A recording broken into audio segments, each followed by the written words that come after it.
आज बनवूयात मस्त अशी चमचमीत झणझणीत फिश करी। त्यासाठी आधी माशांना हळद, मीठ, लिंबू लावून अर्धा तास मुरवत ठेवायचे। ही प्रोसेस करणे खूप गरजेचे आहे, त्यामुळे माशाला जो वास असतो ना तो जातो। हे मुरवत ठेवलेले मासे तुम्ही फ्राय करायला पण घेऊ शकता। हळद, मीठ, लिंबू सगळ्या माशांना व्यवस्थित लावून घेऊयात।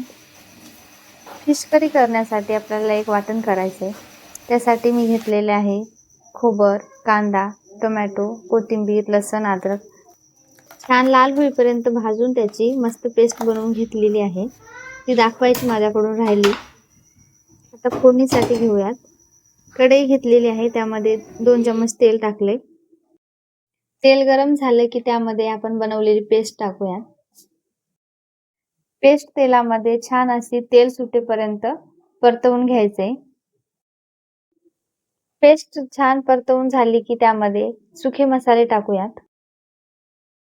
मसाल्यामध्ये मी इथे घेतलेले आहे लाल तिखट, मीठ, हळद, गरम मसाला। मीठ इथे टाकताना कमी घ्यायचे, कारण आधी पण आपण त्याला लावून घेतलेला आहे। सुखे मसाले पण तेलामध्ये छान परतवून घेऊयात। मसाले जळू नये म्हणून मी इथे थोडंसं पाणी टाकले। पाणी टाकून थोडंसं 2-3 मिनिट शिजवून घेऊयात। नंतर यामध्ये गरम पाणी टाकायचे। रस्सा जास्त पातळही नाही आणि घट्टही नाही, मीडियम आकारातून ठेवायचा आहे। मिक्स करून त्यामधल्या सगळ्या गुठळ्या मोडून घ्यायच्यात। गरम पाणी टाकून उकळी येईपर्यंत शिजवून घ्यायचे।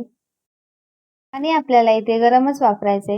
कोणत्याही वाटणाच्या भाजीला गरम पाणी वापरले पाहिजे, त्यामुळे भाजीला छान अशी तरी येते।